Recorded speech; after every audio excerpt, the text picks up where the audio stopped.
Мен сіздерге қазір осы дайын декалман баскалық жилетканы көрсетемін. Міне мынандай жилетка ол.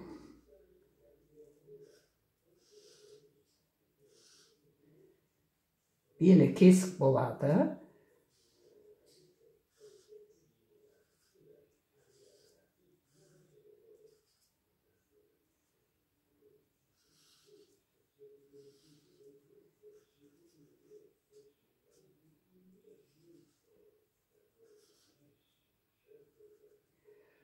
Бұны двойной істесеңіз де болады. Двойнойларға мына жерден тағы да біреуін қосып жібересіз. Егер жұқалау мата болса тіптен жақсы. Атақ біреулікте өте әдемі көрінеді. Міне тура осындай жилетканы осы төп нұсқаман сіздерге көрсетіп, қырқып көрсетемін. Ол үшін мінекей осындай түп нұсқаны аласыздар. Міне алдық. Енді біз мына жерден қырқып тастаймыз. Ол қырқу үшін біз қазір мынаны бөліп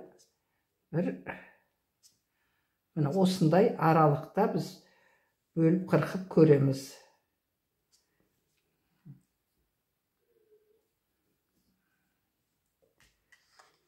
Осы сызықпанан сызықты сызып алсаңыздар да болады былай.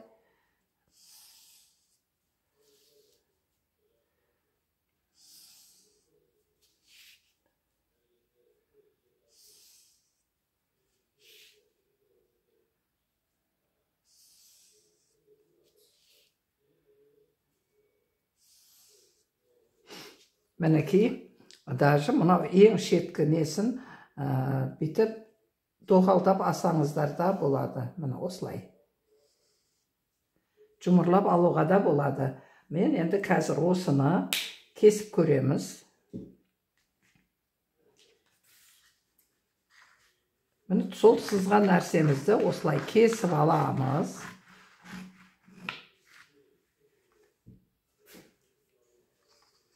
Мына жерде жұмырлап асаңыздар болады, жұмырламай тіке де алуға болады.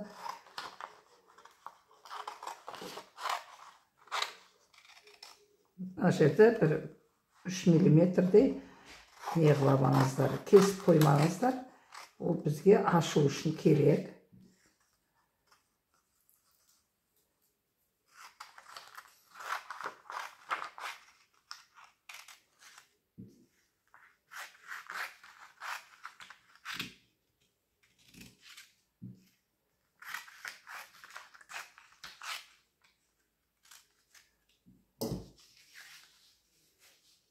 Мінекей, енді осының арасын біз 3 сантиметрден ашып отырамыз.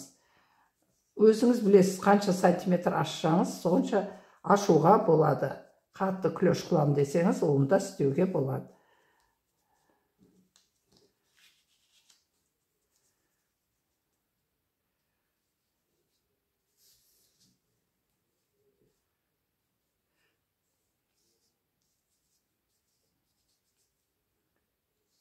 Мына араға шықтықты бірдей қып алыңыздар. Міне осылай ашылып балан сияқты тұрады. Мына баландары. Мына баланы осылай тұрады. Міне қазір енді біз мына принцесса выточкасын ашып саламыз. Оны да міне осылай кесіп аламыз.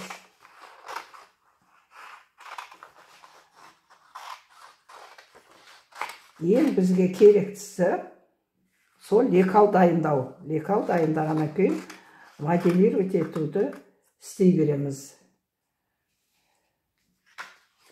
Міне енді бізге мына выточкасын былай кесеміз.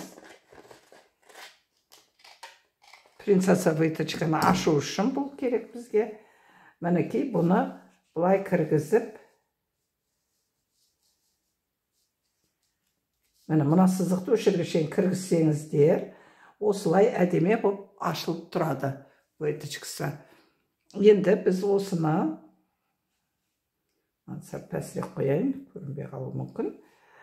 Мінекей, бұны пішкен кезде қыздар, мына жерден біз, сіздер бұлай сызасыздар ғой, осы жерден запас алып отырамыз. Мынаяқтан да бүйтіп сызып аламыз. сызық болған екен 1 сантиметрдей запас алып істейміз. Мына жақтан запас керек емес, запасы бар. Өздеріңіз кең қылам десеңіз кең қылып отыра бересіздер. Міне тура осылай пішуге болады. Көрсеңіздер өте жеңіл, қайта-қайта көріңіздер. Менде онлайнда сабағы бар. Онлайн арқылы үйренем десеңіздер, онда үйретемін. Моделировать ету, пішу, тігу, солардың бәрін осы онлайн сабағынан үйренесіздер.